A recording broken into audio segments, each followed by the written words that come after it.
Well, it's that time. Yes, I'm back. And no, I'm not talking about reviewing movies, even though it has been a while since I reviewed a movie. But the green screen background, what you think? I actually have it up for a specific reason that you'll see. So, it's that time, guys. Spider-Man, brand new day. My review. I wanted to wait. I watched it Wednesday. I wanted to wait, maybe see it a second time, which I did, and man, it was incredible. I wanted to wait, give you some guys some time to watch the movie. I'm recording this Sunday of the week it's coming out, and it's breaking the bank. I want to give you time to watch the movie so that way I can just go all out, talk about all the spoilers. And now that basically almost everybody has seen it, I mean, look at the show times. I mean, look at them now. They're booked off for a few weeks. Now that most people have seen it, I finally get to talk about this movie. I don't know how long this is going to be because I've been waiting to talk about this. Where do I go? Let's just talk about the main boy himself, or the main man, Spider-Man. Like I said, Tom Holland always gives it his all in any acting role he is. He is underrated. Not only his Spider-Man is underrated, but his acting chops are underrated. Tom Holland, he gives his all to the role, and he really fills in the shoes of Peter Parker. I loved MCU Spider-Man ever since he made his appearance in Captain America Civil War. And Spider-Man Homecoming, incredible. Spider-Man Far From Home, underrated. No Way Home, best live action Spider-Man. As a fan, I knew that there were some complaints about him being Iron Boy Jr. It's a stupid one, but whatever. He relies too much on technology, also bullshit, but it's there. This is the movie that finally shuts them up. He is alone, by himself, no Aunt May, no friends, no Stark technology, no Tony Stark, no Avengers. Well, I'll get back to that. He is on his own. I like that he's by himself. He still doesn't lose the aspects of his Spider-Man suit. Like, he still has the squinty eyes, because in the comics he's able to express with his eyes, but you can't really do that in live action if his eyes move. Like, you can do that with Deadpool because he breaks the fourth wall, but it's not gonna make any sense for like a serious Spider-Man movie or like a Batman movie. You can't really have him move his eyes. That was something I was kind of scared of, because since he does not have that technology, how is he going to be able to use that suit? Because I like his suit, and by the way, his Far From Home suit, still probably my favorite Spider-Man suit. He still has his own voice. Once I remember it, I'll pop it on screen. You still have that AI in the suit. He still has the squinty goggle, but most of his technology is in his eyes, and the rest of the suit is just completely made out of cotton. And that's the one thing I like. That is definitely my second favorite live action suit. He gives his all in the role, and he really shows us why he is fit to be Peter Parker and Spider-Man. He not only fits the roles where he's, goofy, being the typical Spider-Man, but he's also Spider-Man in those quiet, emotional moments where Peter really has to think and contemplate. And, that pain, you can see that pain in his eyes. Even when he's laughing, he still has that darkness inside of him. Ever since the events of No Way Home, he hasn't really been that same kid. I will say ever since Tony Stark died, he hasn't been the same. Homecoming, he was this lovable, goofy kid. After that, after Tony Stark and the whole Endgame thing, he really started becoming a serious hero. And that's what I love about MCU Spider-Man, that no offense, that other Spider-Mans didn't. No disrespect to Tobey Maguire and Andrew. They all have aspects that outdo each other in some ways. But when it comes to Tom's character arc through all of the movies, he's not even just his own. It shows us why we attach so much to this Spider-Man. They did something different by making Aunt May the Uncle Ben. And now people say that's wrong. Peter Parker should always have an Uncle Ben, but Miles Morales doesn't have an Uncle Ben. He has an Uncle Aaron. Different Spider-Mans have different things that give them the same lesson, which is with great power comes great responsibility. Once you get that lesson, it doesn't matter who it comes from. It matters that it's there, and it's there. The fact that he got that great power, great responsibility, and at the end of No Way Home, he's swinging. He was already Spider-Man before the great power, but once that responsibility came in, he really became Spider-Man. Spider-Man he's fighting the crime syndicate. You know, it's basically the quintessential Spider-Man you've seen like on TV. You know, he's fighting these crime rings, you know, trying to take down the mob, fighting villains. Like, there were some cameos in there. I know it was Tarantula, Boomerang, Tombstone, guy from Black Lightning. I thought he was going to be in there more. Maybe have him as a villain in one of these movies. I would love to see that. Scorpion, he's finally back. He finally is making his appearance, and hopefully he doesn't stay in this one movie because, you know, spoiler alert, he doesn't die in this movie, so he's definitely coming back. Hopefully for a Sinister Six, you know, the actual Sinister Six movie we want to see, not the ones with Kraven the Hunter and Madam Web. They build off of this movie, and if they give origin stories to like Scorpion, Tombstone, you know, Boomerang, or if they do like origin stories where they involve Spider-Man and not keep him out of it, actually have the villains have a movie by themselves, but also have Spider-Man cameo in those movies, I can see them doing that. So I'm glad we see this world building. There was also a guy that Spider-Man pushed into a wall. I thought at first that was Rhino, but I don't think that is. So who is that? How I know this? I don't know how. There was a Marvel Legends Spider-Man figure that came out in the release of No Way Home, and it was a Build-A-Figure, and it was this armadillo guy. Is that the guy? Is that who that's supposed to be? If it is, cool. But if it's not, then I don't know who the heck that is. He's taking down the crime syndicate, and a new threat arises, and that character is Jean Grey. Jean Grey! What? Jean Grey? She's in the movie? She's in the movie? Yeah, I wish I was surprised, but everybody was saying, everybody and their mama was saying that Sadie Sink is playing Jean Grey, and sure enough, she is. Once she was revealed, I thought, okay, that's fine. The only reason why I didn't think they were gonna do her is because, well, Sadie Sink is pretty young. I don't know, like, I think she's around my age. Maybe she's older than me, I have no idea. But she looks young, you know, for Jean Grey. I thought, you know, when they would recast them young, but, you know, not that young. There are some aspects of Jean Grey that you see in her, but she's mainly the villain and she's looking for her sister, so I don't really see in any of those Jean Grey-isms. Sadie Sink is a great actress. I don't deny her acting abilities. She's definitely gonna kill it. She killed it in this movie. She was really great in this movie, but just from a character writing standpoint, I need to see more of her. Also, I'm confused on if mutants are in the MCU already, like currently in the MCU. I know Kamala Khan was supposed to be a mutant. I know that Secret Wars is gonna reboot the whole MCU, and it's gonna make it where the Fantastic Four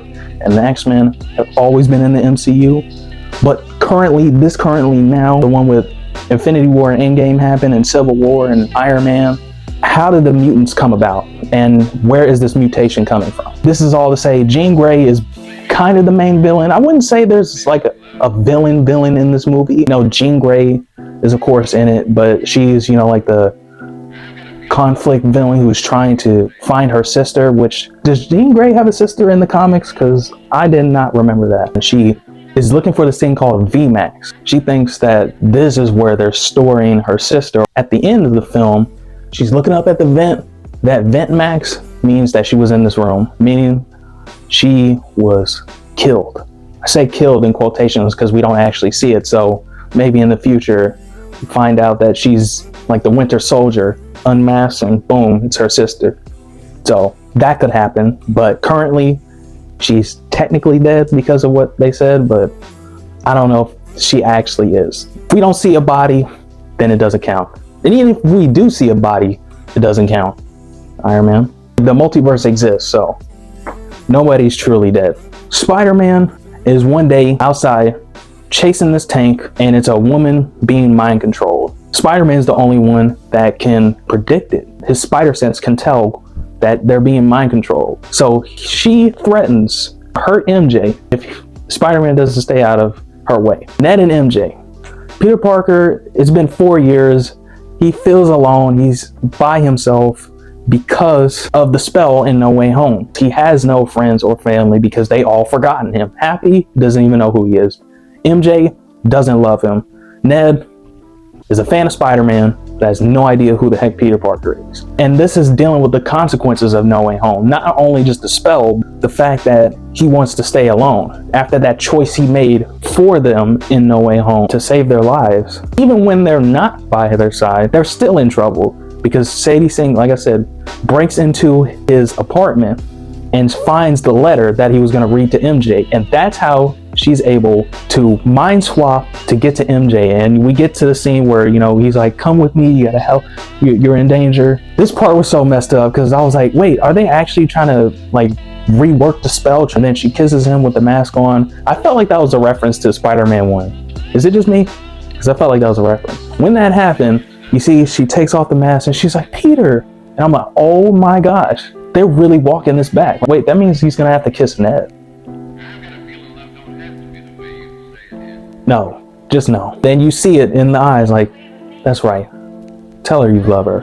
Oh, that was messed up. But now that he's getting natural webs, his senses are dialed to 11. He's trying to find a way to stop it.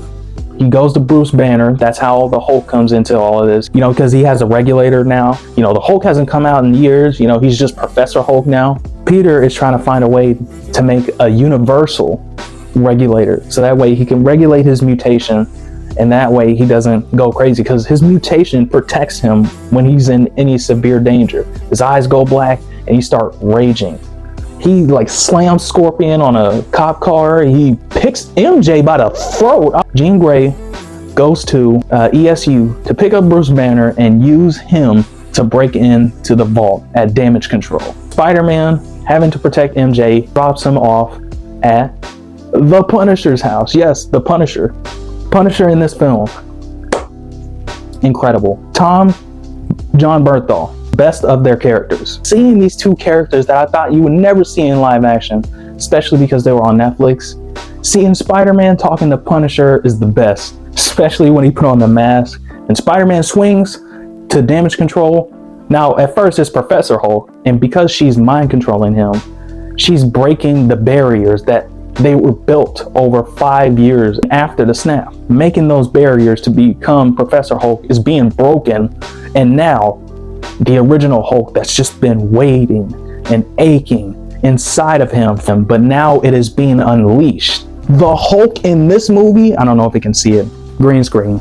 The Hulk in this movie, he was the Hulk that we missed. And I still love Professor Hulk, don't get me wrong. He was running through the building, he was slamming Spider-Man, he was making Punisher shit his pants. They have him a lot in the trailers, but don't get me wrong, y'all.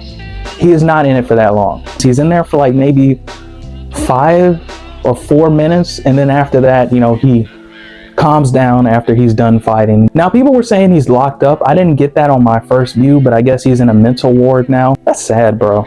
Like, did Peter not tell the authorities that he was being mind controlled? He should have done that so that way he didn't have to be locked up. Now I know where Spider-Man and Hulk are going to be in Doomsday. One's going to be out swinging wherever, and the Hulk is going to be in a mental institution. Now we get to the final half of the movie. Jean is captured in this facility. She realizes that her sister was killed, basically reaches her full potential. Her brain waves just enter out. Everybody is frozen.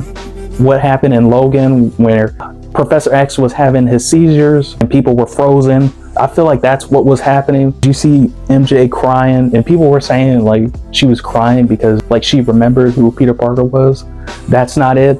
You know, with the inhibitor still on his neck, he is fighting and fighting the hand, which was cool. His web shooters gets taken off, takes off the inhibitor chip, and Jean Grey asks, "Who are you, Spider-Man or Peter Parker?" "I'm both." Starts doing a web tornado. It didn't resolve in a fist fight with Jean Grey because you're not going to win that. Jean Grey is the second most powerful mind other than Professor X. Jean Grey sees the memory of Peter Parker in that homecoming suit, which I really love. Third favorite live action suit. You know, basically the great power, great responsibility, in that you don't have to do this alone. It's a good thing to tell not only Spider-Man fans, but Spider-Man himself, you don't have to do this alone. Because a lot of people like when Spider-Man is by himself. They didn't like when he was teaming up with Iron Man, with Doctor Strange. They want him to be by himself, but that's the thing. That's the thing that Spider-Man teaches us. And, you know, like the Avengers teaches us, that you don't have to face these threats alone. That's the lesson of this movie. He was trying to do all of this by himself. and it didn't work. It made things worse.